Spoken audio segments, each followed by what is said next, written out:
할렐루야. 귀한 찬양 하나님께서 기쁘게 받으셨음을 믿습니다.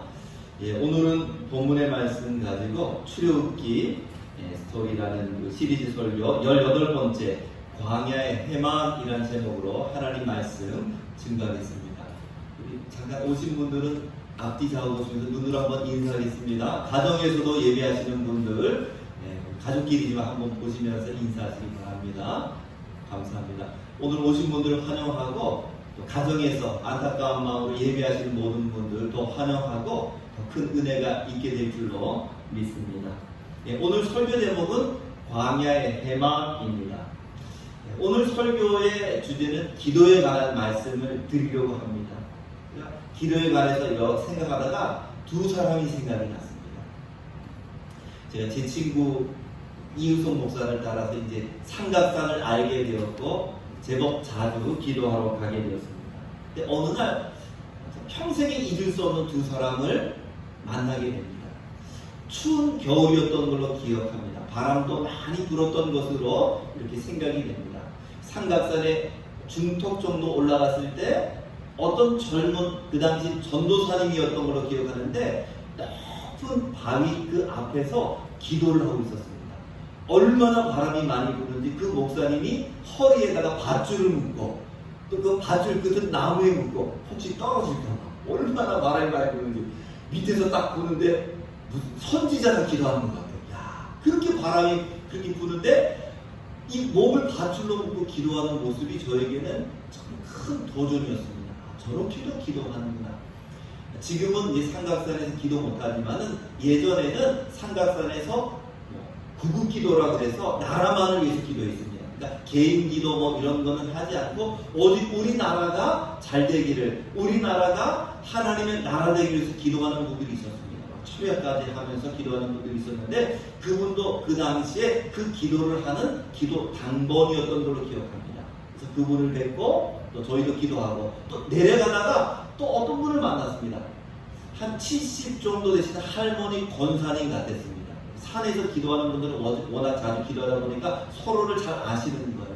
제 친구랑 같이 권사님, 전도사님에서 인사하는데 한 70 좀 넘으신 것 같아요. 지금 언뜻 생각하면 머리도 하얗고 바위 틈에 간절히 엎드려서 그분은 조용하게 기도하고 있었습니다. 그 두 분이 생각이 많이 나는 거예요. 두 분은 다른 점이 많습니다. 한 사람은 목회자고 한 사람은 평신도고 한 분은 간절히 기도하고 한 분은 조용히 기도하고 한 분은 뜨겁게 기도하고 한 분은 변함없이 기도하고 그러나 공통점이 있었습니다. 나라를 위해서 기도했다는 거. 그래서 지금이야말로 우리가 나라를 위해서 기도해야 될 때가 아닌가 생각이 됩니다. 제가 오늘 목회 칼럼에도 어떤 글을 남겼는데 새로운 신조어가 하나 있습니다. 돌밥이 뭐냐? 요즘 애들이 학교 안 가니까 돌아서면 아침, 돌아서면 점심, 돌아서면 저녁, 돌아서면 간식. 그래가지고 그 엄마들이 너무 힘들다는 거예요. 새로 생긴 용어가 돌밥입니다. 우리는 돌밥이 아니고 돌기를 해야 되지 않을까 생각됩니다. 돌아서면 기도하고, 그저 돌아서면 회개기도 하고, 주님 잘못했습니다. 돌아서면 하나님의 은혜를 내려달라고 기도해야 될 때가 아닌가 생각이 됩니다. 오늘 본문의 배경 잠깐 말씀드리겠습니다. 오늘 이 본문에서 회막을 만들게 되는데 회막을 언제 만들었는가 하면은 금송아지 사건이 있은 다음에 만들었습니다. 금송아지 사건 때 하나님께서 굉장히 분노하셔서 이스라엘 사람들을 다 진멸하겠다. 이스라엘 가운데 큰 위기를 만나게 되었습니다. 물론 모세의 기도로 하나님의 용서를 받았지만 모세가 이때 무엇을 느꼈는가? 이 백성들을 위해서 기도를 해야 되겠다.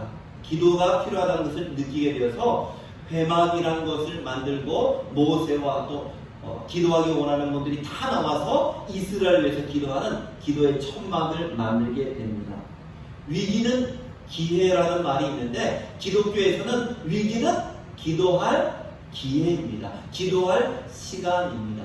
개인적으로도 보면 저희들도 가정에, 교회에, 자녀들에게 어려움이 딱 있으면은 저랑 아내랑 처음에 하는 말이 있습니다. 기도하라는가 보다. 다른 게 없습니다.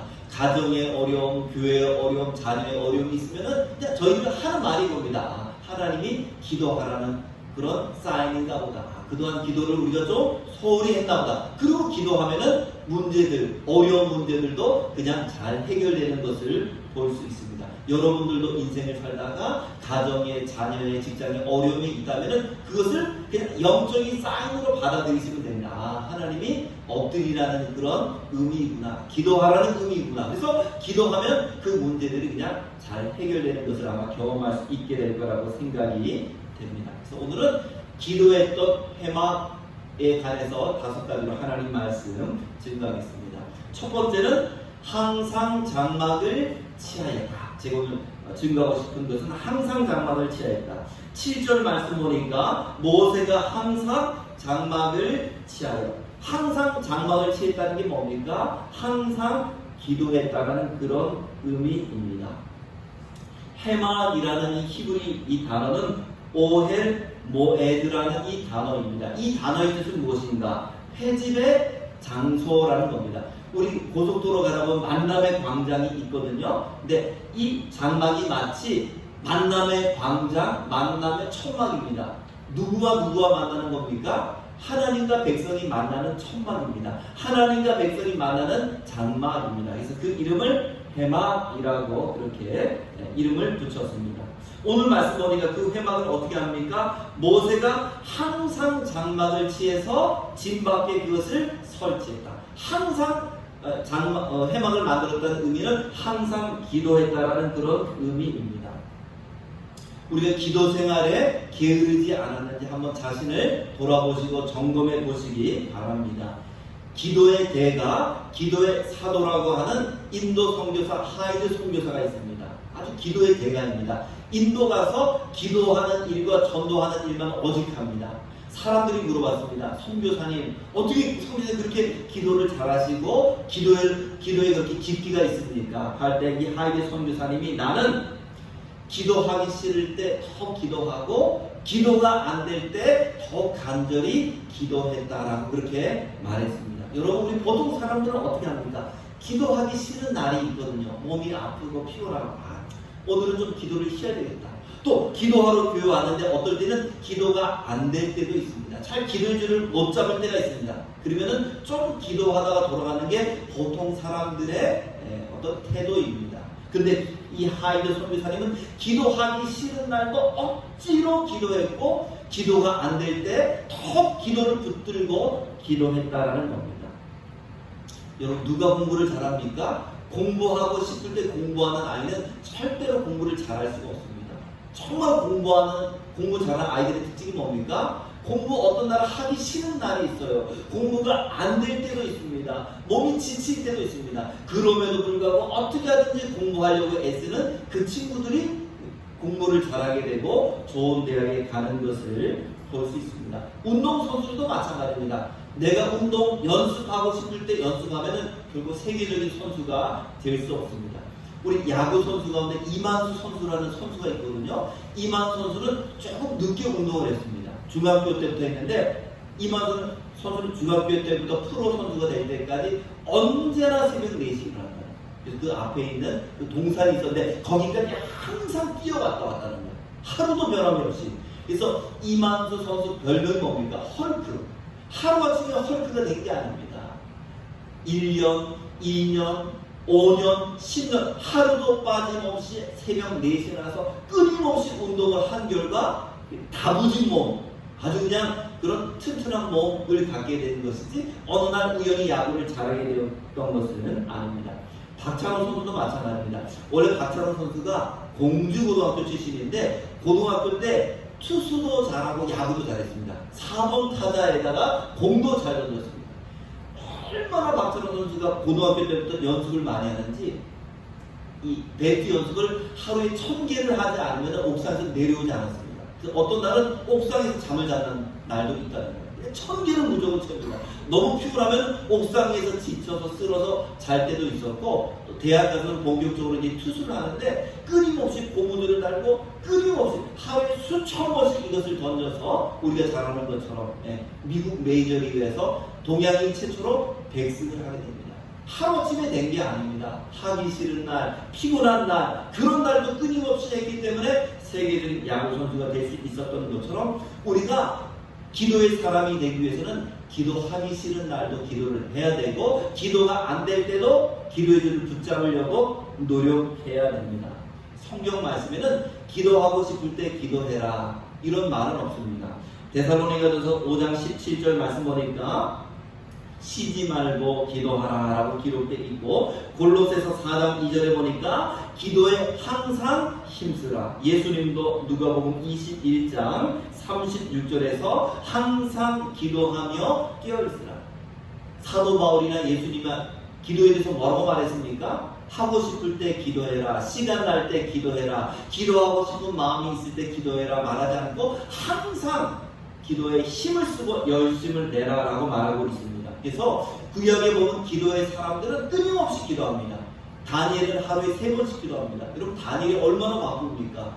다니엘은 바벨론 제국의 총리입니다. 얼마나 바쁩니까? 그럼에도 하루에 3번씩 아침, 점심, 저녁 나라와 민족을 위해서 기도합니다.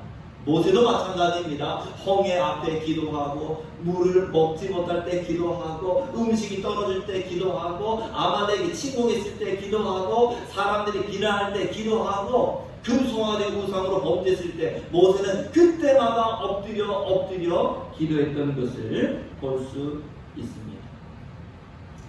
김미진 강사가 이렇게 하나님이 따졌다고 하지 않습니까? 하나님 왜 엘리야 시대 때처럼 응답하지 않습니까? 엘리야가 기도했을 때는 불도 내려주시고 비도 주셨는데 왜 지금은 엘리야 시대처럼 응답하지 않습니까? 라고 그렇게 따지니까 하나님께서 주시는 음성이 뭐였습니까? 나의 엘리야들은 어디 있느냐? 하나님이 변한 게 아니라는 거죠. 누가 변했습니까? 엘리야 시대 때처럼 혹은 엘리야처럼 우리가 기도하지 못하기 때문에 응답도 없는 것이지 엘리야처럼 목숨 걸고 간절히 기도한다면 이 시대도 엘리야와 같은 그런 응답이 있게 될 줄은 믿으시기 바랍니다. 하나님은 변한 것 아닙니다. 우리가 기도하지 못할 뿐입니다. 그러면 어떻게 하면은 이 모세처럼 항상 기도할 수 있는가? 항상 기도하기 위해서 가장 중요한 것은 작정 기도를 하는 겁니다. 저는 일생 정말 기도를 많이 하는 분들을 봤는데 그분들의 특징이 뭐냐? 그분들은 기도가 좋아서 기도하는 분들은 한 사람도 없습니다. 힘들다는 거예요. 교회 가서 처리하고 교회 가서 금식하고 교회 가서 저녁마다 기도하는 거 힘들다는 거예요. 그럼에도 불구하고 끊임없이 작정합니다. 21일 기도하고 하루 이틀 일주일 쉬고 또 21일 하고 또 무슨 기도 제목이 있는지 40일 하고 그러면서 끊임없이 1년, 2년, 3년 기도하는 것을 지켜볼 수 있었습니다. 그래서 우리가 항상 기도할 수 있는 방법은 작정 기도를 자주 하면 됩니다. 21일 끝난 다음에 한 일주일 쉬고 또 21일 하고 또 한 열흘 쉬고 그렇게 하면은 끊임없이 우리는 기도하는 기도의 사람이 될 수 있고 작정 기도가 나를 묶어줄 수 있습니다. 게으른 나를 기도 생활에 묶어줄 수 있습니다. 이번에 저희 교회 새로 부임한 목사님이 계신데 홈페이지 가보니까 광야 기도라 해서 40일 동안 전 교우들이 기도합니다. 목사님부터 처야 기도하고 장로님, 안수 집사님, 권사님, 성도 이르기까지 기도의 순서대로 기도하는 거예요. 저는 너무 잘하신다 생각되고 그렇게 하다 보면 어떻게 됩니까? 하기 싫어 억지로 기도하다 보면 교회가 기도의 불이 붙게 되고 응답을 받게 됩니다. 그래서 억지로라도 기도하는 게 필요하고 저희 교회도 지난번 코로나 때문에 21일 기도했는데 함께 모여서 기도하지 못하더라도 우리가 좀 시간을 정해서 기도하는 것이 필요합니다. 그래서 모세는 항상 기도했다는 것. 두 번째는 오늘 해막 보니까 멀리 떨어져서 해막을 쳤다. 두 번째 나눌 제목입니다. 7절 말씀 보니까 진 밖에 쳐서 진과 멀리 떠나게 하고 해막이라 이름하니. 여러분 왜 이 기도하는 해막을 진 밖에 멀리 쳤을까요? 진 밖에 멀리 치니까 불편하죠. 한참 걸어가야 됩니다. 그저 진 안에 치면 그냥 조금만 걸어가서 기도할 수 있는데 진 밖에 치다 보니까 기도하는 사람 모세라든지 또 지도자들 요서 한참 걸어가야 됩니다. 그런데 왜 진 밖에 해막을 만들게 되었을까요? 공부하는 아이들도 주변이 산만하면 공부에 집중이 안 됩니다. 그래서 그저 집보다는 독서실에서 공부가 잘 되는 이유가 그죠? 공부에 방해되는 게 없기 때문이거든요. 기도도 마찬가지예요. 여러분들 집에서 기도하는 거랑 교회에서 기도하는 거랑 다릅니다. 교회가 무조건 더 잘 됩니다. 네, 그것은 집에 있으면 너무 산만한 게 많거든요. 전화도 오고 벨도 누르고 사람도 왔다 갔다 하는데 교회에 오면은 사람이 없다 보니까 기도에 집중할 수 있게 됩니다.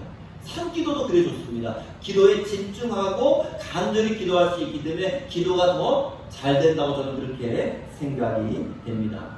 마가복음 1장 35절 말씀 보니까 이런 말씀이 있습니다. 예수께서 새벽에 일어나 한적한 곳으로 가사 거기서 기도하시더니, 여러분 예수님이 베드로의 장로 집에서 주무시고 아침에 일어났는데 거기서 기도 안 했습니다. 왜 기도 안 했을까요? 방해되니까. 그래서 예수님도 한적한 곳으로 가서 기도했다. 현대인의 성경은 외딴 곳으로 가서 기도했다라고 기록되어 있습니다. 그래서 우리들도 우리들의만의 기도의 골방이 있어야 됩니다. 교회가 기도의 골방이 되든지 아니면 우리 집에 어떤 방이 기도의 골방이 되든지 어떤 분은 베란다에서 기도하는 분도 있다는 거예요. 그분의 기도의 골방입니다. 우리가 워룸이라는 그 기독교 영화 봤는데 워룸에서는 어디를 기도의 골방으로 만듭니까? 드레스룸. 우리나라에는 드레스룸 있는 가정이 많이 없을 거예요. 외국에는 워낙 집이 크니까 드레스룸, 옷을 보관하는 그 드레스룸을 기도의 실로 만들어서 거기서 기도하는 걸 볼 수 있었고, 제가 부산 수영록의 정필도 목사님 그 이야기도 말씀드렸는데 미국으로 한 1년 동안 유학 가서 공부할 때 너무 기도가 안 되니까 마음이 마르는 거예요. 그래서 어디서 기도했다고 말했습니까? 개집에서. 그 미국 사람들 집을 렌트를 했는데 그 미국 사람 개를 큰 걸 기르나 봐요. 그래서 그 1층에 큰 개집이 있는데 개가 없어가지고 그 개집 안에 들어가서 기도했다는 그 간증도 들어보았습니다. 그러니까 각자의 기도의 골방을 만들어서 거실이 됐든지 베란다가 됐든지 아니면 개집 안을 사든지 어쨌든 기도의 골방을 만들고 기도하는 것이 필요합니다. 그래서 교회보다는 기도하는 구별된 장소가 있는 것이 훨씬 기도가 잘 됩니다. 제가 이제 전도사 시절인 것 같습니다. 작전 기도를 제가 그때 했는데 어떤 이유인지 모르겠는데 제가 이제 태백에 잠깐 내려가게 됐습니다. 하루 동안. 작전 기도 기간이었어요. 그래서 제가 내려가 고민을 했습니다. 항상 교회에서 기도했는데 작은 아버지 댁에서 이제 하루 자게 됐는데 그냥 여기서 그냥 쉽게 기도할까? 아니면은 그 앞에 교회가 있는데 교회까지 갈까? 저녁까지 고민하다가 교회에서 기도하는 게 낫겠다 하고 저녁에 이제 그 교회를 향해 갔습니다. 장성교회라는 교회인데 저는 그 교회를 잘 모릅니다. 제가 많이 가봤던 교회가 아니어서 어디가 본당인지 너무 깜깜하더라고요. 갔는데 교회는 시골이 굉장히 큰데 본당이 어디 너무 깜깜해서 어디가 기도하는지 모르는 거예요. 근데 가만히 보니까 어디 불빛이 있는데 지하실 쪽에서 불빛이 나온다. 딱 보니까 지하실로 내려가는 계단이 있고 계단을 따라 내려가다 보니까 거기도 기도하는 분이 두 분이 계십니다. 누군지는 모르겠는데 앞에서 기도하는 여자분이 있고 뒤에서 기도하시는 아마 권사님이나 집사님 같은데 조용하게 기도했습니다. 저도 거기에 뒤에 무릎을 꿇고 기도했는데 제 일생에 그렇게 기도를 깊이 그렇게 기도가 잘 된 날이 별로 없었어요. 짧게 기도하는 것 같은데 돌아보고 나니까 나중에 기도를 꽤 오래 했습니다. 기도가 너무 잘 된 거죠. 기도가 잘 되는 날은 기도가 그냥 빨리 느껴집니다. 기도 시간이. 억지로라도 구별된 장소로 와서 기도할 때 하나님께서 기도를 기쁘게 받으십니다. 그래서 여러분도 가능하면은 교회나 아니면은 기도의 골방을 정해서 기도하시는 게 저는 기도하는 생활에 도움이 될 거라고 생각이 됩니다. 세 번째는 여호와를 앙모하는 자는 다 해막으로 나왔다라는 제목으로 말씀드립니다. 자, 오늘 말씀 7절 말씀 끝에 보니까 여호와를 앙모하는 자는 다 진 바깥 해막으로 나아가며. 앙모하다라는 이 말이 무엇입니까? 이 말은 바카시라는 단어입니다. 바카스가 아닙니다. 바카시라는 히브리 말인데 이 바카시라는 이 뜻은 뭐냐? 하나님의 뜻을 묻다라는 겁니다. 그러니까 앙모하는 자가 나왔다는 의미가 무엇입니까? 하나님의 뜻을 묻기 원하는 사람들이 해막에 나와서 기도했다는 거죠. 모세도 하나님의 뜻이 궁금하면 어떻게 합니까? 해막에서 기도하고 백성들도 하나님의 뜻을 물을 때는 해막으로 와서 기도했다라는 것입니다. 여러분 우리가 어떻게 하나님의 뜻을 알 수 있습니까? 기도하면 알 수 있습니다. 하나님 이거 어떻게 하면 될까요? 이 사업을 해야 될까요? 또 이 사람과 결혼을 해야 될까요? 기도하면 하나님께서 여러 가지 방법으로 가르쳐 주십니다. 감동을 주시기도 하고요. 환경을 갖다가 때로는 막기도 하고 열기도 하시고, 때로는 설교를 통해서, 때로는 어떤 다른 사람의 권면을 통해서 나름대로 하나님께서 다 방법을 가르쳐 주시고 뜻을 가르쳐 주십니다. 그래서 기도하시면 하나님께서 여러 가지 방법으로 기도를 가르쳐 주시니까 여러분들도 하나님의 뜻을 물으시기 바랍니다. 이게 정말 중요합니다. 다윗이 전쟁에 나가서 진 적이 없습니다. 그 이유는 항상 기도합니다. 어떨 때는 다윗으로 하여금 하나님 도망하라 할 때가 있습니다. 그때 나갔으면 지는 거예요. 그러니까 전쟁에 진 적이 없죠. 어떨 때는 공격하라 하고, 어떨 때는 기습하라 하고, 어떨 때는 도망하라 하고. 사울 왕은 전쟁에 나가서 나중에 블레셋과 전쟁에서 져서 전사합니다. 왜? 하나님의 뜻을 묻지 않거든요. 하나님의 뜻을 물었으면 아마 나가지 않았을 텐데, 뜻을 모르니까 이 전쟁에 나가서 이길 수 있는지, 이 전쟁을 피해야 되는지 모르다 보니까 나중에 본인도 아들들도 전사하게 됩니다. 그래서 하나님의 뜻이에요. 기도하고 시작하라는 거죠. 시작하고 난 다음에 나중에 기도하지 말고 먼저 기도하라는 그 말씀입니다. 저는 길치입니다. 아마 우리 교회 저보다 길치가 많이 없을 거예요. 길을 잘 기억을 못합니다. 저는 운전할 때 모르는 길가 아니라 운전부터 합니까? 아니면 내비게이션부터 딱 검색합니까? 저는 내비게이션부터 딱 봅니다. 이렇게 가면 되는구나 딱 보고 운전합니다. 마치 그와 마찬가지입니다. 덮어놓고 일을 하기보다는 먼저 하나님의 뜻을 묻고 그 다음에 어떤 일을 추진하는 것이 지혜로운 방법입니다. 두 번째, 어떤 일을 하다 길이 막혔습니다. 그때는 어떻게 됩니까? 잠시 멈춰서 다시 하나님의 뜻을 물어야 됩니다. 자꾸 무엇이 안 됩니다. 무엇이 막힙니다. 그러면은 잠시 멈춰서 하나님의 뜻을 묻는 게 지혜입니다. 저도 이제 운전하다 보면 길을 또 잃어버릴 때가 있거든요. 그럼 무조건 운전하지 않습니다. 갓길로 차를 댄 다음에 다시 내비게이션으로 기도를 검색해서 다시 어느 위치인지 확인하고 그 길을 가게 됩니다. 사도행전 16장 말씀 보니까 사도 바울이 아시아에서 전도하는 자꾸 전도가 막힙니다. 전도가 막히면 사도 바울이 어떻게 합니까? 억지로 전도 안 합니다. 잠시 멈춰서 하나님 전도가 참 안 됩니다. 전도가 막힙니다. 무슨 뜻이 있습니까? 라고 기도하니까 갑자기 꿈에서 마귀의 도제 사람이 나와서 손을 들면서 와서 놀아. 건너와서 놀아. 왜? 배를 타고 건너야 되는 거예요. 그 전까지 사도 바울은 아시아에서 전도했지만은 그 환상을 보고 이제 유럽으로 가게 되어서 이 사도 바울을 통해서 유럽이 전도가 됩니다. 그래서 여러분들도 길이 막혔을 때는 무조건 밀어붙이지 말고 잠시 멈춰서서 다시 하나님의 뜻을 묻고 기도하는 것이 지혜로운 방법이라고 생각이 됩니다. 자, 네 번째 말씀드린 내용은 회막에 들어갈 때 구름 기둥이 내렸다. 자, 오늘 말씀 한번 보십시오. 9절 말씀 보니까 모세가 회막에 들어갈 때 구름 기둥이 내려 회막문에 서며. 구름은 무엇입니까? 하나님의 임재의 상징입니다. 모세가 회막으로 들어가면 하나님께서 거기 임재하시고 모세와 만나 주셨다라는 그런 의미입니다. 우리가 교회에서 혹은 가정에서 기도할 때 항상 하나님은 임재하시고 우리를 만나주십니다. 제 친구 목사 가운데는 9시가 넘으면 전화가 안 되는 친구가 있어요. 일찍 자거든요. 그래서 일부러 핸드폰을 꺼놓습니다. 어떤 분들은 그런 분들이 있거든요. 그런데 하나님은 우리가 언제 어디서 기도하시든지 우리의 기도를 받아주십니다.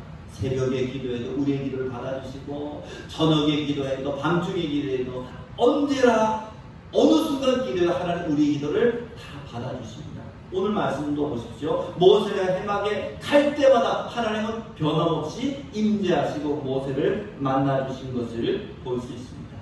탕자가 아버지께 갈 때 벌써 아버지는 기다리고 있죠.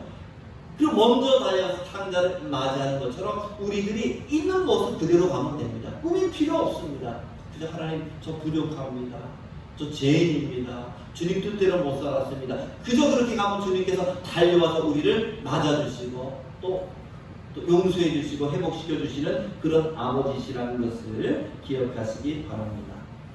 또 오늘 말씀 보십시오. 11절 말씀 보니까 사람이 자기의 친구와 이야기함 같이 여호와께서는 모세와 대면하여 말씀하시며, 하나님이 이 모세와 이야기하는데 누구처럼 얘기했다고요? 친구처럼. 성경에 보니까 하나님께서 친구처럼 여기고 친구처럼 대화한 사람은 딱 두 사람밖에 없습니다. 한 사람은 누구입니까? 아브라함을 향해서 내 벗이다.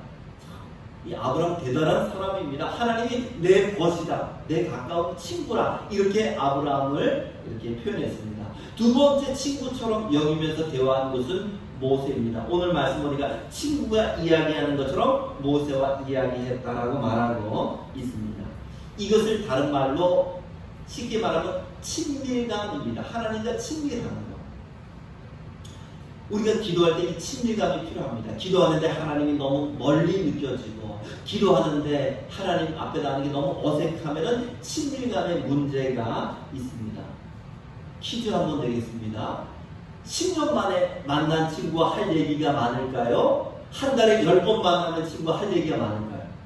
10년 만에 만난 친구는 되게 반가워요. 야, 너 어떻게 지냈냐, 뭐 어떻게 잘 지내지? 그러고 나면 별로 할 말이 없습니다. 그러나 일주일에 한 번씩, 한 달에 몇 번씩 만난 친구는 만나면 만날수록 더 얘기거리가 많게 됩니다. 그래서 하나님과의 관계도 마찬가지입니다. 기도라는 것은요, 오랜만에 하는 기도를 많이 할 거지만 오랜만에 기도하면 기도를 많이 못합니다. 기도는 자주 하면 자주 할수록 기도 시간이 늘어나고, 자주 하면 자주 할수록 기도가 더 뜨거워집니다. 기도를 더 오래 하려면 자주 해야 됩니다. 기도를 더 뜨겁게 하려고 해도 기도를 더 자주 해야 됩니다. 더 뜨거워지고 더 오래됩니다. 그러나 기도를 멈추면 기도는 약해지고 기도 시간은 줄어들게 됩니다. 자꾸 만나야 됩니다. 제가 지난번 저희 아들하고 영월 단둘이 갔습니다. 아들도 단둘이 가니까 어색하더라고요. 항상 우리 5명씩 움직이고, 5명이 아니면 애들 3명 움직였는데 아들 옆에 딱 있으니까 아들도 좀 어색하고, 아들이 이제 크니까 저도 그냥 어색한 거예요. 한두 시간 가는 영월까지 시간이 꽤 걸립니다. 3시간, 2시간만 걸리는데 1시간 동안 서로 말이 없어요. 야, 아들이 크니까 그렇더라고요. 너무 어색한 거예요. 근데 이제 이런저런 얘기하면서 얘기하다 보니까 서로 말이 되는데 아주 뭐 깊은 이야기도 좋은 얘기도 많이 했습니다. 그러니까 하나님과의 관계도 마찬가지예요. 기도 안 하면 기도가 줄고, 기도하다 보면은 사소한 것까지도 이야기해야 됩니다. 하나님, 오늘 직장에서 이런 일이 있었습니다. 하나님, 전 이것 때문에 속상합니다. 사소한 것까지도 이야기하게 되고, 또 친밀하지 않으면 정말 중요한 이야기도 이야기하지 못하게 됩니다. 그래서 자꾸 만나는 게 필요합니다. 두 번째는 하나님과 친밀감을 유지하기 위해서는 죄를 버려야 됩니다. 어떤 그림을 보니까 어떤 사람이 막 노를 졌는데 앞으로 못 나갑니다. 가만히 보니까 밧줄이 그냥 내어 있는 거예요. 해야 하는 거예요. 절대로 앞으로 못 나갑니다. 하나님께 가까이 가려면은 우리는 묻고 있는 죄를 끊어버려야 됩니다. 회개를 하고 거룩하게 될 때 하나님을 깊이 만납니다. 여러분, 진짜 하나님을 친밀하게 만나고 싶고 깊이 만나고 싶다면 거룩한 사람이 되십시오. 그러면 하나님을 깊이 만납니다. 아무리 기도를 많이 하고 자주 해도 우리 손에 죄가 묻어 있으면 하나님 우리를 만나주지 않습니다. 제가 지난번 예를 든 것처럼 아무리 우리 사랑하는 아들이, 딸이 예뻐도 지긋하게 와서 엄마하고 달리면 어떡합니까? 너 먼저 씻고 와라, 이렇게 말하는 것처럼 하나님도 마찬가지입니다. 우리 깨끗할 때 하나님 우리를 깊이 만나 주십니다. 자, 마지막 5번째는 여호수아는 해막을 떠나지 않았다라는 겁니다. 오늘 말씀 11절 말씀 끝에 보니까 눈의 아들 젊은 수종자 여호수아는 해막을 떠나지 아니다. 모세는 기도가 끝나서 돌아오는데 여호수아는 모세보다 기도를 더 많이 했다는 겁니다. 여호수아는 어느 하루 아침에 이스라엘 지도자가 된 게 아닙니다. 여기서부터 벌써 지도자로서 준비되고 훈련되어지는 것을 볼 수 있습니다. 우리가 응답을 받으려면 이 여호수아처럼 좀 끈질기게 기도할 필요가 있습니다. 엘리야도 비가 오지 않을 때 한 번 기도해서 비가 안 오니까 어떻게 했습니까? 에이 하고 내려간 게 아니고 비가 올 때까지 7번 기도했습니다. 만약 7번 기도해서 비가 안 왔으면 어떻게 했을까요? 모세는 8번, 9번 아마 비가 올 때까지 기도했을 겁니다. 그래서 응답받는 기도에는 끈질김이 필요합니다. 야곱도 마찬가지죠. 형 에서 만날 때 하나님 나를 축복해 주십시오 라고 뼈가 부러졌는데도 하나님을 놓지 않고 간절히 기도해서 하나님의 응답, 축복을 받는 것을 볼 수 있습니다. 한나도 마찬가지입니다. 아들 주실 때까지 기도합니다. 그러니까 응답을 받는 것입니다.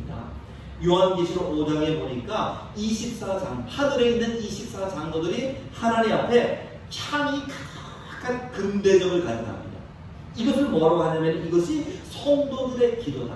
성도들의 기도를 어디다 받습니까? 금대접에. 그러니까 하나님 우리의 기도를 귀하게 여기는 겁니다. 여러분 기도하는 사람을 하나님 귀하게 여기고 우리의 기도를 금대접에 담았다는 거예요. 근데 거기 성경 말씀을 가만히 보니까 향이 가득한 금대접이라 기록되어 있습니다. 이것은 성도들의 기도다. 그러니까 향이 가득하다는 것은 기도가 어떻다는 겁니까? 기도의 분량이 찼다라는 거죠. 그래서 한 번 기도해서 응답받으면 다 응답받죠. 그래서 조지 뮬러도 기도했는데 어떤 것은 20년, 30년 기도해서 응답받은 것도 있습니다. 기도의 분량이 차야 됩니다. 한 번, 두 번 기도해서 응답 안 된다고 낙심하지 마시고 기도의 분량이 덜 찼나 보다 하고 열심히 기도하다 보면은 기도의 분량만 차게 되면은 하나님이 또 응답의 역사가 있는 것을 기억하시기 바랍니다. 자, 오늘 말씀 결론 맺겠습니다. 6.25 때 많은 목사님들이 부산으로 피난했는데 거처할 곳이 없다 보니까 부산 초량교회 주기철 목사님 목회했던 그 교회에서 한 250명 목사님을 교회에서 숙식을 합니다. 의자에서 작업을 이렇게 합니다. 그러면서 그 초량교회가 이제 6.25 때 기도하는 기도의 장소가 되었는데 거기서도 기도합니다. 우리가 거의 뭐 밀렸죠. 부산 외에는 다 밀렸습니다. 거기서 목사님들, 장로님들, 전사님들이 금식하면서 기도하고 그렇게 했을 때 또 유엔군이 개입하게 되었고 인천 상륙작전을 통해서 모든 것이 역전되어야 된 역사가 있는 것을 볼 수 있습니다. 지금이야말로 우리들이 금식하며 기도해야 될 때인 줄 믿습니다. 우리를 돌아보면서 하나님 우리를 동기력을 달라고 기도하시고 이 나라와 민족을 위해서 우리 성도들을 위해서 건강을 위해서 그 경제적인 어려움 없도록 함께 기도할 수 있는 저와 여러분들 주의 이름으로 축복합니다.